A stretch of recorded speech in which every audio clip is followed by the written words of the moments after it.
Remember Necromunda? I already made these round Necromunda risers, so now it's time for rectangle. Got me a printer that's full of bits. You can fit so many bits in this bad boy. Vivera inks. Fancy. Oh, look, here they are. This piece is a bit weird. Going to trim it down to a conservative rectangle. Printer shell plastic is pretty easy to work with and kind of satisfying.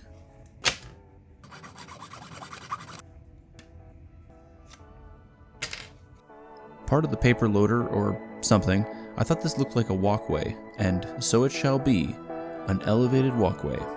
Holding down a few chunks to establish the height, I realized there was a void of sadness. I needed detail to fill it up, a takeout samosa box for texture, and a light bulb box for some round shapes.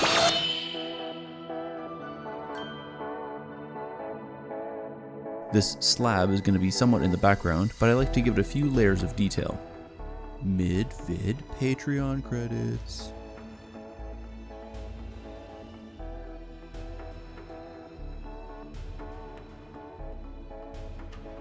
Wedged that in and then removed the cursed symbol from this plastic chunk.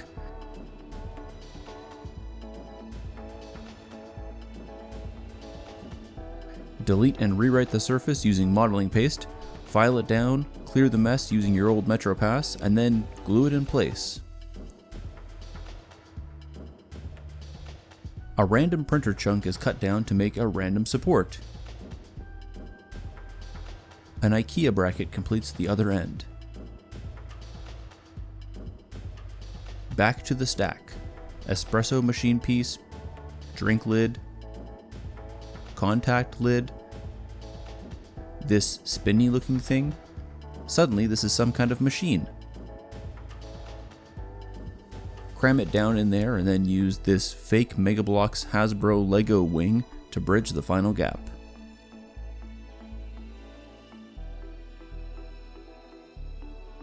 Soap bottle 2-pack holders have these great fin-like details, and they're a nice way to accent the round opening in the cardboard. Partial Iman Parmesan lid to imply that there's some larger submerged piping. Printer offcuts and a clippy variety hanger clip piece to fill out this side. Another offcut and a rusty snapped bolt right here. Pipe time. Got some soap pumps and espresso machine tubing. Once that's lined up, you need plenty of hot glue to lock it in.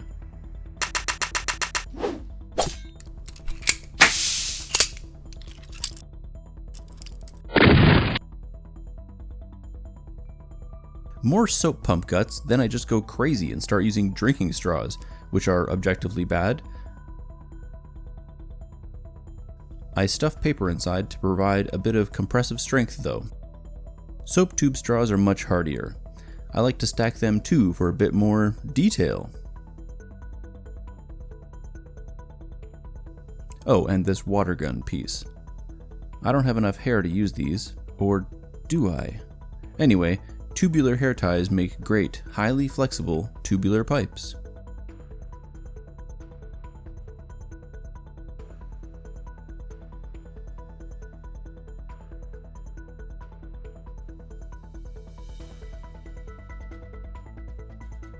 There's a break in the narration. Press the like button to resume audio. Another printer piece, which according to my Matrix vision is actually a handrail. Whoa. Stick that walkway piece on top of this whole mess, add a scanner piece to fill out the back, bread tab,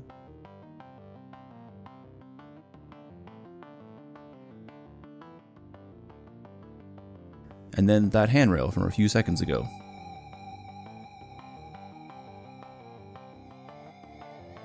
Yay, it's done.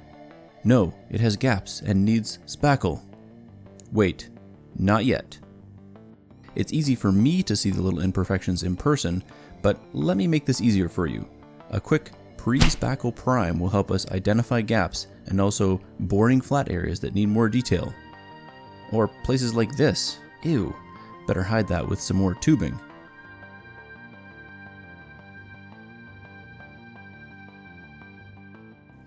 Rivets are next for the bad flat zones. A little PVA to seal these on is all I need.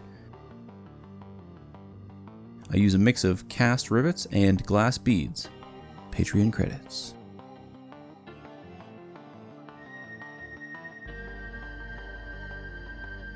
Some soap tube sleight of hand magic to magically make several soap tube slices appear from thin air. Yeah.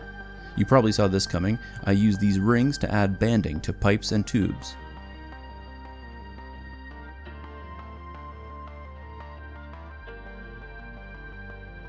The railing remainder still has value as a nice little greeble. Same goes for this other scrap. This is why I never throw anything away. And now, loose screws added in for some low-level grebe tail. Mini railing from the same bottle 2-pack holder. Oh gross, look at that gap. Here come the spackle, seal up the gaps.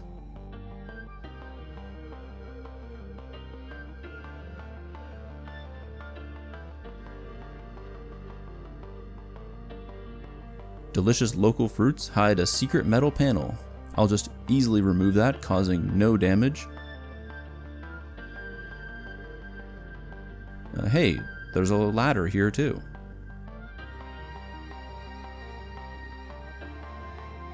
Walkway surface is boring. Time to put those fruit metal sheets to good use. Rough those up and then... Whoa! Sudden modularity. This is a great time for me to act like this was the plan all along. If you like to plan, then subscribe, because that's how you can plan to watch more videos. What the heck? Okay, I'm gonna destroy this ironing bead art to make one tiny pipe.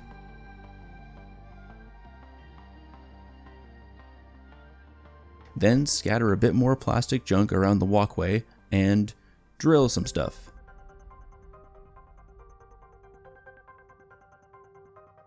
Uh-oh, I did some filing and there's still gaps. Soup time.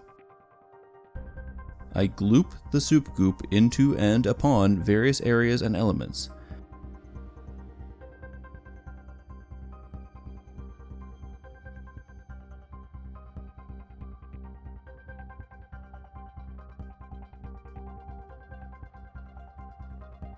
Once that's dry, I brush on some of that pod stuff to provide a tough surface. Let me know in the comments if the pre-spackle priming made it easier to follow these parts.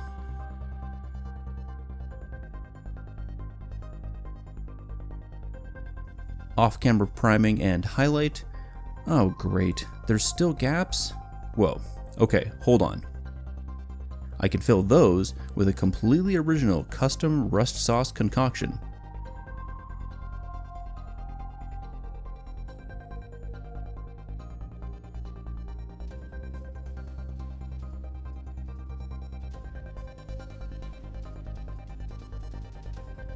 I also use this to add rust texture in other places. Once all that is dry, I make Necromunda green and apply it everywhere. And then some silver for the metal parts. Whoops, I think I didn't make it the right color. I add a bit more green and brown to the mix to tone it down. All the cables get based in off-white. Then they get either brown, red, orange, or a yellow. I don't think I could really get away with making Necromunda terrain without caution stripes, so I have these reusable stencils in a few sizes. They can be used with an airbrush, but I'm just gonna kinda dab it in. I hope everybody's still on board with the big numbers as a unifying element. This walkway thing will be number 4. I use a blend of handcrafted heritage mixing agents as a foundation for a dark tinting juice. This will be liberally applied to darken the recessed detail and gramify the whole thing. Okay, then I use a browner version of that tint sauce in a few areas, including a streaky weathering over the 4 and dirt up in those rusty rubble piles. Not rubbly enough. I'll dry brush some gray on here to make this into concrete gravel. A rusty orange wash for the rust,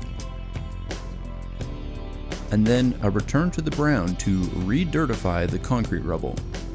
As a final stage, I like to add a little metallic wear and tear to the project.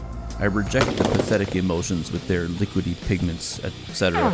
We need solid paint. Paint that solid paint onto the areas that would receive high wear and tear. Hey, you know who should receive high praise? That's right, my patrons. These epic individuals ensure that the scratch-bashing content keeps coming. If you enjoy these builds and videos, then check out the Patreon. There you can contribute to the quality and frequency of these videos. Patrons also enjoy an extended showcase video, which also includes a more detailed breakdown of each project. Thank you for subscribing and commenting, and I'll see you in the next one.